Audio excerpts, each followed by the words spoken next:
সংস্কৃত দিগন্ত চ্যানেলে সকলকে স্বাগত জানাই। আর আজকে যে পার্টটা নিয়ে আলোচনা করব সেটা হচ্ছে যে তোমাদের যে মানে 2 নম্বরের প্রশ্ন থাকবে তিনটা তিনটা টপিক থেকে 3টি কোশ্চেন করতে হবে।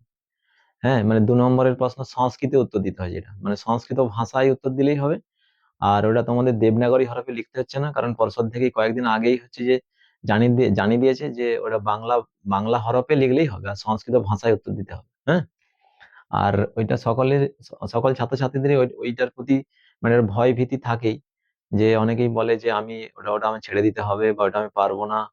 হ্যাঁ, কারণ 6 নম্বর প্রশ্ন, 6 নম্বরটা তো কম নয়, 40 নম্বরের পরীক্ষায় 6টা নম্বর, মানে ওটা বিশাল ব্যাপার। তো তোমরা আজকে আমি ওই হাস্যবিদ্য কথা থেকে যে যে তোমাদের যে দুটো কোশ্চেন থাকবে ওখান থেকে একটা মাত্র করলেই হবে। হ্যাঁ, 2 নম্বর। তো ওইটা থেকে এত সংক্ষেপে উত্তরগুলো লিখেছি, এত সংক্ষেপে, মানে তোমরা দেখো। হ্যাঁ, আশা করি তোমরা আগে মনে হচ্ছে দেখোনি, আগে কখনো দেখোনি মনে হচ্ছে। এত সংক্ষেপে উত্তরগুলো লিখেছি, তোমরা মনোযোগ দিয়ে দেখো, তোমাদের কাছে এটা ইজি হয়ে যাবে একদম। আজকে এই ভিডিওটা দেখো, আর একদম সাজেশন করে দিয়েছি। এত অল্প, মানে প্রশ্ন সংখ্যাও কম এবং উত্তরটা লেখার যে মানে লেখাটার যে স্টাইলটা, মানে কত ছোট করে, কত সংক্ষেপে একদম। হ্যাঁ, তো এটা দেখো তোমরা, অবশ্যই উপকৃত হবে। দেখো, 1 নম্বর প্রশ্ন এখানে দেওয়া আছে, হাস্যবিদ্য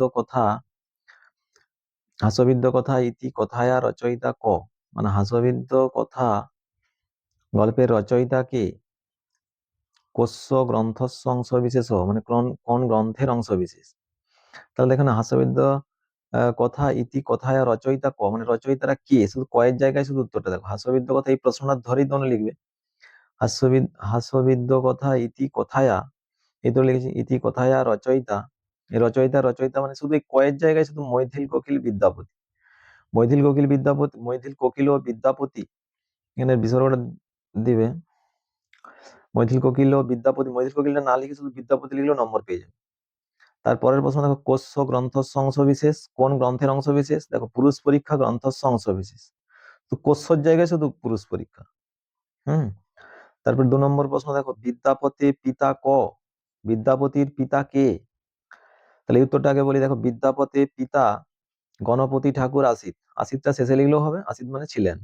তাহলে বিদ্যাপতির পিতা গণপতি ঠাকুর ছিলেন। তারপরে দেখো, কোস্য রাজ্ঞ সভাকবি আসিত, সে কার, মানে কোন রাজার সভাকবি ছিলেন। হ্যাঁ, তিনি কোন রাজার সভাকবি ছিলেন, না বিদ্যাপতির রাজ্ঞ শিব সিংহস্য সভাকবি আসিত। শুধু দেখো, এই যে কোস্য রাজ্ঞ মানে কোন রাজার, এই এর জায়গায় শুধু বিদ্যাপতির লিখেছি, লিখলে তোমরাও পারো যে হ্যাঁ, শিব শিব সিংহস্য সভাকবি আসিত, এটা দেখে দেখে। রাজ্ঞ শিব সিংহস্য সভাকবি আসিত, এখানে লেখা আছে শিব সিংহস্য সভাকবি আসিত। তারপরের প্রশ্ন দেখো, 3 নম্বর প্রশ্ন, হাস্যবিদ্য কথায়াং রাজা ক, মানে হাস্যবিদ্যা কথা গল্পের রাজা কে। হাস্যবিদ্য কথায়াং রাজা সুপ্রতাপ আসিত, শুধু কয়ের জায়গায় সুপ্রতাপ, আর আসিত মানে ছিলেন, এটা লিখলে ভালো, বাক্যটা শুনতে ভালো লাগবে। হ্যাঁ, শুধু দেখো কয়ের জায়গায় উত্তরটা, শুধু মানে এত সংক্ষেপে তোমরা কোথাও পাবে না। হ্যাঁ, এত সংক্ষেপে উত্তর শর্টে তোমাদের মনেও থাকবে। দেখো, কুত্র তস্য রাজধানী আসিত, দেখো কুত্র মানে কোথায়, তস্য মানে তার রাজধানী, আসিত মানে রাজধানী ছিল। দেখো, তস্য রাজধানী কুত্র জায়গায় কাঞ্চি আসিত, তস্য রাজধানী কুত্র জায়গায় কাঞ্চি আসিত। হুম, হয়ে গেল। তারপরে দেখো, কতি চৌরা কেন গৃহীতা, কতি চৌরা মানে কতজন চোর, কেন গৃহীতা মানে কাদের দ্বারা গৃহীত, মানে মানে ধরা পড়েছিল। তাহলে চত্তারো চৌরা, 4জন চোর রক্ষী পুরুষ হয়ে গৃহীতা, মানে রক্ষী পুরুষদের দ্বারা ধরা পড়েছিল। তারপরের প্রশ্ন দেখো, সুবর্ণ কৃষয়ে ক্ষেত্রং কুত্র প্রস্তুতম, মানে সুবর্ণ চাষের জন্য ক্ষেত্র মানে জমি, কুত্র মানে কোথায়, প্রস্তুত মানে প্রস্তুত করা হয়েছিল, জমি কোথায় প্রস্তুত করা হয়েছিল সুবর্ণ চাষের জন্য।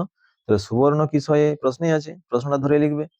শুধু কুত্র জায়গায় এখানে রাজান্তপুর ক্রীড়া সরস তটে, বা রাজান্তপুর ক্রীড়া সরস তটে ক্ষেত্রং প্রস্তুতম, এটা লিখে দিলে হবে। ক্রীড়া সরস তটে বা ক্রীড়া সরস তটে ক্ষেত্রং প্রস্তুত, মানে একটা শব্দ শুধু, রাজান্তপুর ক্রীড়া সরস তটে ক্ষেত্র। তো প্রশ্নে আছে ক্ষেত্রং প্রস্তুতম, এই যে ক্ষেত্রং প্রস্তুতম। হুম, শুধু ক, কুত্র, কেন, এই জায়গায় শুধু উত্তরগুলো বসেছি, এত শর্ট তোমাদের কোনো বইয়ে থাকবে না। হ্যাঁ, দেখো পরের প্রশ্ন, সুবর্ণ কৃষ কোস্য অধিকার আসিত, সুবর্ণ কৃষ অচৌরস্য অধিকার আসিত। অচৌরস্য মানে কি, যিনি চোর নন, মানে চোর, অচৌর মানে বুঝতে পারছো, যারা চুরি করেনি জীবনে কখনো, তাদের অধিকার আছে শুধুমাত্র। কোষ্য অধিকার কাদের অধিকার আছে? অচৌরস্য অধিকার আছে। পরের প্রশ্ন দেখো, বপ সুবর্ণম, সুবর্ণ বপন করো, কং নির্দিশতি স্ম, কে কাকে নির্দেশ করেছিল? কয়েক জায়গায় দেখো রাজা, কং মানে কাকে, মানে চতুর্থ চৌরং মানে চতুর্থ চোরকে, নির্দিশতি স্ম মানে চতুর্থ চোরকে নির্দেশ দিয়েছিল। কত সংক্ষেপে দেখছো। তার পরের প্রশ্ন দেখো 8-এর দাগ, মরণে প্রত্যাসন্নে চতুর্থ চোর কিং চিন্তিতবান, মানে মৃত্যু আসন্ন হলে চতুর্থ চোর কি চিন্তা করেছিল?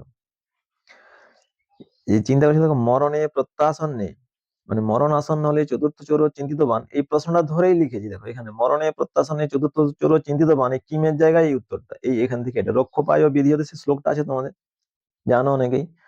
রক্ষোপায় ও বিধিয়তে, উপায়ে সফলে রক্ষা, আর বিফলে নাধিকং মৃতি, মানে উপায় যদি সফল হয় তাহলে হচ্ছে রক্ষা পেয়ে গেলে তুমি, হ্যাঁ, আর না হলে মৃত্যুর অধিক নয়, মৃত্যু তো হবেই, মৃত্যুর অধিক নয়। পরের দাগের প্রশ্ন দেখো, ন মারণীয় পি, সরি, ন মারণীয় সি, হ্যাঁ, একে হত্যা করো না, কম অবরোধ, কে কাকে বলেছিল? দেখো এই লাইনটা লিখবে যে ন মারণীয় সি, রাজা চতুর্থ চোরং অবদত্ত, রাজা চতুর্থ চোরকে বলেছিল দেখে মারো না। তারপরে দেখো চতুর্থ চৌরস্য দৌ গুণ কথয়, দৌ গুণ মানে দুটি গুণ কি কি?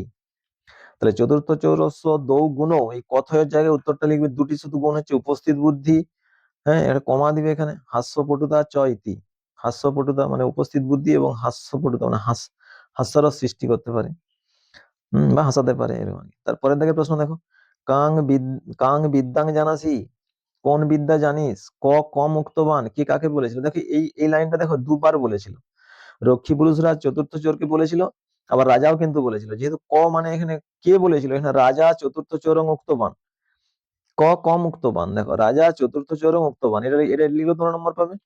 আর এটা লিখলে ঘাতক পুরুষা চতুর্থ চোর উক্তবন্ত, যেহেতু এটা কর্তাটা বহু বচন আছে, ঘাতক পুরুষা, তাই উক্ত বন্ত করতে হবে তোমাকে, এই লাইনটা লিখলেও হবে, আর এটা লিখলেও হবে, নম্বর পাবে।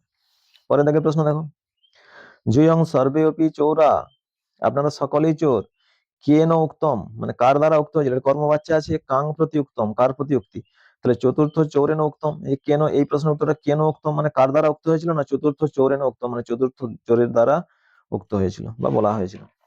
পরের দিকের প্রশ্ন দেখো, পরের দিকের প্রশ্ন নয় মানে এইদিকের প্রশ্নটা যেটা ছিল, হুম, যে যে কাং প্রতি উক্তম, কার প্রতি উক্তি, এটা হচ্ছে দেখো চতুর্থ চৌর, হ্যাঁ, কাং মানে কাদের প্রতি আর কি, চতুর্থ চৌর কাকে কাকে বলেছিল তাহলে, না নৃপ সুপ্রতাপ মন্ত্রী ধর্মাধ্যক্ষং প্রতি ইদম উক্তবান, মানে হচ্ছে মানে চতুর্থ চৌর, হ্যাঁ, নৃপ মানে রাজা, সুপ্রতাপ মন্ত্রী এবং ধর্মাধ্যক্ষ, ধর্মাধ্যক্ষ মানে যিনি বিচারপতি, তাদের প্রতি উক্তি করেছিলেন।